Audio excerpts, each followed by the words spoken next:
मुरादाबाद के कुंदर की विधानसभा में शोषित वंचित सम्मेलन में असदुद्दीन ओवैसी ने खुले मंच से देश के प्रधानमंत्री व मुख्यमंत्री पर जमकर बरसे। उन्होंने कहा कि मैं भारत का मुसलमान हूँ। मैं चाहता हूँ मुझको इज्जत मिले, अगर मेरी बात मानोगे तो हमको सम्मान मिलेगा। उत्तराखंड में धर्म संसद में मुसलमानों को खत्म करने की बात की जाती है, लेकिन ऐसी बात करने वाले किसी की भी गिरफ्तारी नहीं हुई है। कोई योगी बाबा या अमित शाह या मोदी के बारे में कुछ लिख दे, पुलिस पकड़कर उन्हें जेल में डाल देगी। इस्लाम में मुस्लिम महिलाओं का सम्मान नहीं होता। जनवरी की पहली तारीख को मुस्लिम महिलाएं उठती है तो देखती है उनको बेचा जा रहा था। नजीब की मां की भी तस्वीर लगा दी गई। मोदी जी तुम झूठ बोलते हो, तुम मुस्लिम बहनों को नहीं मानते। मुरादाबाद जनपद की कुंदर की विधानसभा में एआईएमआईएम पार्टी की तरफ से शोषित वंचित समाज की जनसभा का आयोजन किया गया। जनसभा में एआईएमआईएम के प्रदेश अध्यक्ष शौकत अली, हैदराबाद के पूर्व मेयर माजिद, पवन अम्बेडकर भी मौजूद रहे। पूर्व ब्लॉक प्रमुख बसपा नेता हाफिज वारिश ने सैकड़ों कार्यकर्ताओं के साथ एआईएमआईएम पार्टी का दामन थामा। मंच से असदुद्दीन ओवैसी ने कहा कि पिछले विधानसभा चुनाव में हम मजबूत नहीं थे, आपने पहले वोट दिया, आपका शुक्रिया। इस बार विधानसभा चुनाव में अब हम मजबूत है। ओवैसी ने मंच से कहा कि मैं भारत का मुसलमान हूँ, मैं चाहता हूँ मुझे इज्जत मिले। मैं तुमसे कह रहा हूँ, तुम मेरी बात को समझ जाओगे तो भारत में हमें सम्मान मिलेगा। उत्तराखंड में धर्म संसद में मुसलमानों को खत्म करने की बात की जाती है। रायपुर में धर्म संसद लगती है जहां कांग्रेस की सरकार है, मुसलमानों को खत्म करने की बात की जाती है। उत्तराखंड में बीजेपी की, रायपुर में कांग्रेस की सरकार है, लेकिन किसी की गिरफ्तारी नहीं हो रही है। जी लाइव भारत की विशेष रिपोर्ट। मेरे अजीज दोस्तों और बुजुर्गों, याद रखो, असदुद्दीन ओवैसी आपसे सिर्फ इस बात की गुजारिश करने आया है कि मैं जो तुम्हारे सामने खड़े होकर जिन बातों को बयान कर रहा हूं, ये बातें वो नहीं है कि आसमान से तारे तोड़कर लाने की बात नहीं कर रहा हूं। मैं तुमसे ये नहीं कह रहा हूं कि चांद पर जाकर उसकी मट्टी उठाकर मैं तुमको ला कर दूंगा। मैं तुमसे ये भी नहीं कह रहा हूं कि समंदर की तह में जाकर मैं मोदी तुम्हारे लिए चुन कर लाऊंगा। मैं तुमसे यही कह रहा हूं कि अगर तुम मेरी बात को समझ जाओगे तो भारत में हमको इज्जत भी मिलेगी, हमारा मुकाम भी मिलेगा और हमारा कि बताओ ऐसी तुम ये बात कैसे कर सकते हो कि क्या इज्जत नहीं मिली, क्या डिग्निटी नहीं मिली? तो मैं उनको जवाब में कहना चाहूंगा कि उत्तराखंड में धर्म संसद के नाम पर मुसलमानों को कत्लेआम की धमकी दे रहे, तो क्या मेरे दिल में खौफ नहीं पैदा होगा? धर्म संसद कर भारत के मुसलमानों को म्यांमार के रोहिंग्या मुसलमानों की तरह खत्म करने की बात की जाती है। क्या इसमें डिग्निटी है?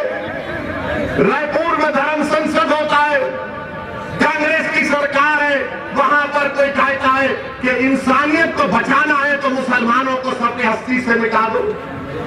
बताओ ये कौन सी डिग्निटी है? ये कौन सा खौफ दूर करने की बातें की जा रही है? और किसी को अब तक गिरफ्तार नहीं किया गया। ये तमाम के तमाम लोग बकवास की बकवास बकते रहे। इख्तियार उत्तराखंड में बीजेपी के पास, इख्तियार रायपुर में कांग्रेस के पास, और सब आकर बोलते, बीजेपी बोलती है, मोदी बोलते हैं कि सबका साथ, सबका विकास, सबका विश्वास। कांग्रेस कहती है कि हम नेहरूवियन आइडियोलॉजी को मानने वाले। अरे तुम किसको मानते हो ये तो बताओ हमको। तुम ना नेहरू को मानते, तुम ना संविधान। हद तो ये हो गई कि वो जो बटालियन का बच्चा जो जेएनयू से गायब हो गया, उसकी 65 साल की मां की फोटो लगाकर बेजालिम बोल रहे इसको बेचने तैयार है खरीदो। नजीब की मां की तस्वीर लगाई गई। नरेंद्र मोदी तुम झूठ बोलते हो, तुम मुस्लिम महिलाओं के दुश्मन हो, दोस्त नहीं हो तुम। अगर आप दोस्त हैं मोदी जी तो बोलिए इस पर। आपका मिनिस्टर बोला नहीं, मेरा प्रधानमंत्री बोलना चाहिए।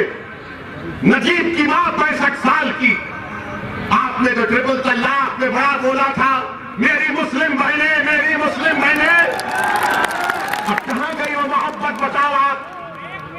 मुझे यकीन है कि शाम के 6 बजे से जितने मीडिया के लोग हैं असदुद्दीन ओवैसी की एक तकरीर के जुमले को पकड़ के बोलेंगे, आपने भारत के प्रधानमंत्री को दुश्मन कहा।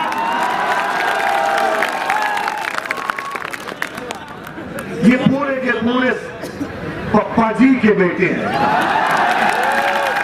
पास इसमें बहुत अच्छे भी हैं, मगर एक को ही पकड़ेंगे। देखना आप, मैं बोला इसलिए कि तुम चलाना ये बात। बताओ कि नरेंद्र मोदी ने नहीं कहा था ट्रिपल तलाक में भाइयों बहनों मुस्लिम महिलाओं के लिए कर रहे, कहा था ना? नहीं कहा था? कहा था कि मुस्लिम हमारी बहनें परेशान हैं। बड़ी मोहब्बत हो गई आपको। बोले नहीं, महिलाओं को ऐसा बोल देते 3 बार, आपको मालूम ही नहीं। अब आप मोहब्बत कहाँ गई? ले लो भाई, ले लो पेड़ पे। बच्चियों का हर्राज हो रहा है। आपको मालूम उत्तर प्रदेश में एक मुस्लिम महिला बच्ची है, पायलट है, पायलट प्लेन चलाती है। अगर योगी आदित्यनाथ की भी इज्जत है तो मेरी बहनों की उससे ज्यादा इज्जत है। अगर अमित शाह की इज्जत है तो हमारी भी इज्जत है। भारत के संविधान में सब बराबर है। तुम्हारी इज्जत बढ़ के मेरी इज्जत कम नहीं है, इज्जत सबकी बराबर है। ये लड़ाई इज्जत की है, अजमत की। आपको साथ देना है मजलिस का। के नेताओं को मान लिया। अब बताओ, जब ये सब लोग अपने अपने नेता को बनाए, अपना हिस्सा ले रहे, और उत्तर प्रदेश के 19% मुसलमान जब अपना हिस्सा लेने की बात ओवैसी करता है तो सबके पेट में दर्द शुरू हो जाता। बीजेपी कहती है कि ओवैसी जो बात कर रहा है उससे फिरका परस्ती बढ़ेगी। अरे तुम्हारे सरकार में, तुम्हारे इक़्तिदार में हमारी बच्चियों की बेचने की बोली लगाई जा रही है। तुम्हारे सरकार में तुम्हारा मंत्रिमंडल का मिनिस्टर का बेटा 4 लोगों को अपनी गाड़ी से कत्ल कर देता है, उस पर तुमको तकलीफ नहीं होती। मेरे अजीज दोस्तों और बुजुर्गों, याद रखो, आप जिसके पास ताकत है उसी की इज्जत की जाती है। अगर उत्तर प्रदेश के मुसलमान ये समझ रहे कि 19% है, मैं तो आपसे अर्ज कर रहा हूं, आपकी कोई अहमियत नहीं है उत्तर प्रदेश में, आपकी कोई अहमियत नहीं है। हाँ, तुम बड़े नारे लगा लो, तुम बड़ा सीना तान लो, मगर सच्चाई बयान कर रहा हूं, तुम्हारे वोट की भी अहमियत नहीं है। इसीलिए क्योंकि तुमने अपना नेता नहीं बनाया। कौन है तुम्हारा नेता? नाम बोलो मुझे। हमको कहते हम दबाते। फारूक आजम के दौर में कौन था मिनिस्टर सुप्रीटेंडेंट? उनका नाम था शिफा बिनती अब्दुल्ला। इस्लाम में सबसे पहले शहादत किसने दी? मर्द ने नहीं दी, एक महिला ने दी। उसका नाम हज़रत सुमैया था। अल्लाह उनके दर्जात को बुलंद करे। तुम जानते नहीं हमारी तारीख को। याद रखो, हमारी बहनों ने निकला CNRC में तो मोदी को कानून रोकना पड़ा, रुकेगा इंशाअल्लाह ताला। अगर हमारी बच्चों से इसी तरह नाइंसाफी की जाएगी, हमारी बेटियों से, हमारी माओं से, हमारी बीवियों से, तो फिर ये महिला आगे निकलेगी। इस बेइज्जती का जमहूरी तरीके से इसका जवाब भी देंगे इंशाअल्लाह ताला। एक कौम को, एक कम्युनिटी को सफ़े हस्ती से मिटाने की बात उत्तराखंड में बीजेपी की सरकार के नाक के नीचे की जाती है, और अब तक एक को भी गिरफ्तार नहीं किया गया। एक को भी गिरफ्तार नहीं किया गया। मुझे कहने दीजिए, आज भारत के किसी कोने में अगर एक मुसलमान की शादी की बारात में अगर छोटे बच्चे का कोई तफंचा निकाल कर खाली नाचता है तो सुबह तक पुलिस उसको जेल में पहुंचा देती। अगर शादी की बारात में, मगर यहां पर खुलेआम बोला जा रहा है इनको मिटा दो, इनको कत्ल कर दो। ना नरेंद्र मोदी होश में आते हैं।